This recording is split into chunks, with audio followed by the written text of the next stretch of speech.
Asian টেলিভিশনের নিয়মিত আয়োজন নিটল টাটা টেবিলটাকে আপনাদের স্বাগত জানাচ্ছি। আমি বেলাল হোসেন। প্রিয় দর্শক, জাতীয় সংসদ উত্থাপিত হলো 2024-25 অর্থ বছরের বাজেট। আকার ধরা হয়েছে 7,97,000 কোটি টাকা। অর্থমন্ত্রী আবুল হাসান মাহমুদ আলী জাতীয় সংসদে নতুন এই বাজেট উপস্থাপন করেন। এটি স্বাধীন বাংলাদেশের 53তম বাজেট। প্রধানমন্ত্রী শেখ হাসিনার সরকারের টানা 4 মেয়াদের প্রথম বাজেট।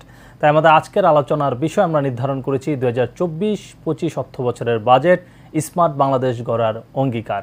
আর তা নিয়ে আলোচনা করতে আমাদের সাথে এই মুহূর্তে স্টুডিওতে উপস্থিত রয়েছেন বাংলাদেশ অর্থনীতি সমিতির সহসভাপতি এবং জনতা ব্যাংকের সাবেক chairman doctor Jamal Uddin Ahmed FCA।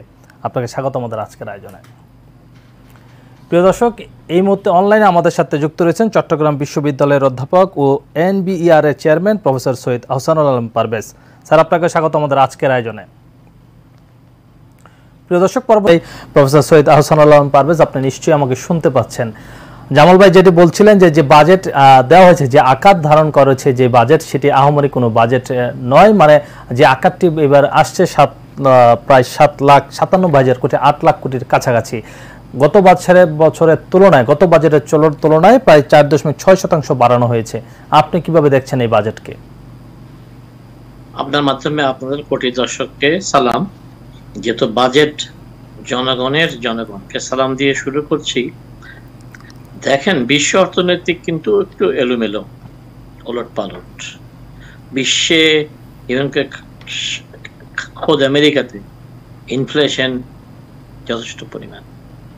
আমরা আমাদের এক্সপোর্ট ক্রমহ্রাসমান, ইম্পোর্টকে গভর্নমেন্ট নিরুৎসাহিত করে কম রেখেছে।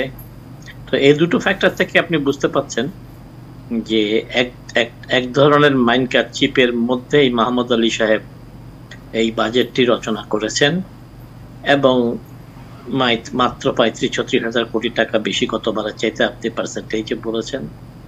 প্রাথমিকভাবে আমি এতটা একজন মাহমুদ আলী সাহেবের কাছ থেকে আমি এতটা ভালো বাজেটও আশা করিনি।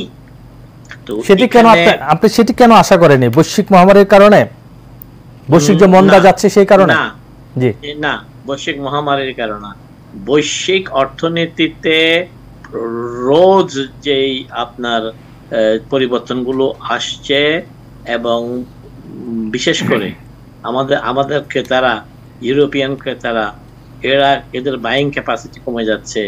প্রত্যেক দিন মাসে মাসে আমাদের ইলেকট্রিসিটির বিল বাড়ানো হচ্ছে, তারপরে আমাদের পেট্রোলের দাম মাত্র বাড়ছে। এরকম একটি অতি পরিবর্তনশীল ভেরিয়েবলস নিয়ে যখন বাজেট করতে হবে, আপনি কিছুই ঠিক রাখতে পারবেন না। আপনি উৎপাদনের জন্য যন্ত্রাংশের উপরে কর ভ্যাট বাড়াইছেন, আপনি অর্থাৎ প্রোডাকশনের জন্য সহায়ক জিনিসগুলোকে ট্যাক্স বাড়ানো হয়েছে। এবং আমি ভয় পাচ্ছি কৃষিতে যথেষ্ট পরিমাণে ট্যাক্স আছে কিনা। না হলে কিন্তু এই যে তিস্তার পানি ছেড়ে দিছে, একেবারে আমাদের সেই সাইক্লোনের থেকে শুরু করে আজকে পর্যন্ত আমাদের আবার কিছুটা খাদ্যের টান পড়বে। জামাল ভাইয়ের দৃষ্টি আকর্ষণ করছি, একটা কথা সবাই লুকিয়ে যাচ্ছে। এই যে সাইক্লোন রেমেল গেল, আমি অনেক কম করে হিসাব কিতাব করে দেখেছি, এইটাকে পুনর্গঠন করতে $10 বিলিয়ন লাগবে, কিন্তু বাজেট সেটা অ্যাড্রেস করেনি। তাই ওই অঞ্চল ক্ষত চিহ্ন থাকবে, ওরা কেমন আছে আমরা জানি না। আর এখন তিস্তার পানি ভারত ছাড়ার কারণে অবস্থা আরো খারাপ হবে। তাই সামগ্রিকভাবে এই যে জামাল ভাইয়ের ভাষায় আমাদের যে ক্ষুধা, আমাদের যে প্রয়োজন, সেটা এই বাজেট মিটাতে পারবে না। এই বাজেটের দুর্বল দিকগুলো হচ্ছে এটাতে ঘাটতি, ব্যাপক ঘাটতি। জি স্যার, আমি ঘাটতি নিয়ে আবার আপনার কাছে আসবো। সৈয়দ আহসানুল আলম পারভেজ, আপনি দুইজন আলোচকের বক্তব্য শুনছিলেন যে হেলাল ভাই যেটি বারবার অ্যাড্রেস করেছেন, ব্যাংক লুটের একটা কথা বলেছেন, আবারও একটা জিনিস খুব সুন্দর একটি অ্যাড্রেস করেছেন যে কোথায় হচ্ছে সেটি যদি নিয়ন্ত্রণে আনা যায় তাহলে সবকিছু সম্ভব। দেখুন হেলাল ভাই আর আমার জামাল ভাই হৃদয়ের ভিতর থেকে সব কথা উগলে দিছেন, আমি আর রিপিট করব না। আমি গতকালকে রাত্রে এই বাজেট এগুলো নিয়ে চিন্তা করতে করতে ঘুমিয়ে হঠাৎ স্বপ্ন দেখতে শুরু করলাম যে আমাকে কে জানি বলছে যে তুমি ভাবছো তোমার ভাইজান বেনজির এয়ারপোর্ট পালিয়ে গেছে দেশ থেকে, তো এবং তোমার আজিজ ভাইও কি ঝামেলায় আছে, তুমি এগুলো নিয়ে চিন্তা করো না, এগুলো নাটক, তুমি মন খারাপ করেছো, তুমি দাঁড়িয়ে রেখেছো, তুমি এদের বিচার পরকালের জন্য রেখে দাও, তোমার জীবিত অবস্থায় এদের বিচার দেখবে না। আমি দেশবাসীকে বলতে চাচ্ছি, আমার এটা স্বপ্নে হলেও বয়স তো হয়েছে, দেশবাসীকে আমি আশ্বস্ত করতে চাই এদের বিচার বাংলার মাটিতে হবে না। এটা গেল একটি বিষয়। তাই আমরা শুধু মানুষকে পেঁচিয়ে পেঁচিয়ে কথা বলতে চাই না। আমি এখন যে কথাটা বলতে চাই, এবারে গরিব বান্ধব অর্থনৈতিক ছাত্র হিসাবে এবারের বাজেটে শুভঙ্করের ফাঁকি আছে, আমাদের সোশ্যাল সেফটি নেট তেমন বৃদ্ধি করা হয়নি। আমাদের 37 লক্ষ পরিবার ডিসপ্লেসড হয়েছে এই রেমেল তুফানে, তাদের পাশে কে গেছে কি নিয়ে গেছে আমরা জানি না, বাজেটে তাদেরকে অ্যাড্রেস করছে না। তিস্তার পানি ছেড়ে দেওয়া হয়েছে, তিস্তা কাঁপছে তাই তার পানিগুলো ছেড়ে দেওয়া হয়েছে, এখন আরো বেশি বন্যা হবে। এইগুলোর পুনর্বাসন এবং ক্রমবর্ধমান বেকারত্ব ইত্যাদিকে সামলানোর জন্য বাজেট অ্যাড্রেস করা নাই।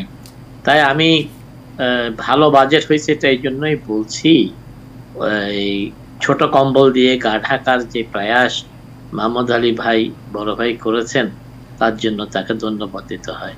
কিন্তু কল্পনা যেগুলো করেছেন যে বাজেটের যে ঘাটতি বাজেট, ব্যাংকিং খাত থেকে উনি যে লোন যদি নেন 1 লক্ষ সামথিং 37,000 কোটি টাকা, তাহলে আমার হেলাল ভাইরা বসে বসে কি করবে? জামাল ভাই আর আমি না হয় কাগজে লিখতে থাকবো, কসকসাবো, অর্থাৎ আমাদের বিজনেসম্যানরা ভাই আমরা যারা ক্ষুদ্র এবং মাঝারি ব্যবসায়ী তারা লোনই নিব না, যেটুকু আছে জমি জমা বিক্রি করে এগুলো দিয়ে দিব। কারণ হচ্ছে ব্যাংকগুলো এখন খেয়াল করছে যে আসলে নগদ টাকা তো খাওয়া দাওয়া শেষ, এখন ওই যে ক্ষুদ্র এবং এই মাঝারি ব্যবসায়ী যারা আছে তাদের কিন্তু 10 টাকা নিলে 30 টাকার সম্পদ জামানত দিতে হয়। এবং 10 টাকা যদি এই 3টা ইনস্ট্রুমেন্ট আপনি ড্রপ করেন তাইলে আপনাকে ক্লাসিফাইড করে দিচ্ছে, কোর্ট থেকে একটা পারমিশন নিলে তার জমি জামা যা আছে সব ক্রপ করে নিয়ে যাচ্ছে, বিক্রি করে দিচ্ছে। অর্থাৎ এখন আমাদের জায়গা জমির উপর তাদের এক ধরনের নেশা চলে এসছে। এখন আমরা সবাই মিলে ভাবছি যে আমাদের যা কিছু আছে বিক্রি করে দিয়ে ব্যাংকের টাকা দিয়ে দেবো, দরকার হয় আমরা 2 বছর 1 বছর ব্যবসা করবো না, এরপর আল্লাহ কপালে যা রেখেছে এই 15% ইন্টারেস্ট দিয়ে আমি ব্যবসা কন্টিনিউ করতে পারবো। স্বাধীন হয়েছিল যে আমার হেলাল ভাইরা, আমার ভাইরা ব্যবসায়ীরা নীলকর চাষির মতন আচরণ করবে, এটাকে দায়িত্বশীল আচরণ হবে। সবশেষ একটু মন্তব্য শুনতে চাই আপনার কাছে, আমাদের সময় একদম শেষ পর্যায়ে। এই বাজেটের সবচেয়ে বড় দুর্বলতা হচ্ছে ব্যাংকিং খাত থেকে লোন নেওয়ার স্বপ্ন, এটা অর্থনীতিকে সংকুচিত করবে। বৈদেশিক সূত্র থেকে 1,27,000 কোটি টাকা এটা পাবে না সরকার, এবং রাজস্ব খাত থেকে এইবার দেশের বন্যা নানা রকম সমস্যায় খুব কষ্ট হবে। এনবিআর হয়তো পারবে 4,80,000 কোটি টাকা। এবারের বাজেট গরিব বান্ধব নয়, এবারের বাজেট গরিবের জন্য সুখবর নয়, বেকারত্ব বাড়াবে। কিন্তু আমরা তারপরও চাইব আমরা যেন এগিয়ে যাই আল্লাহর শক্তিতে। আমাদের মোহাম্মদ আলী ভাই তো বয়স হয়েছে, আমরা যেন ওনার সঙ্গে একসাথে কাজ করে বাজেটটাকে বাস্তবসম্মত করতে পারি।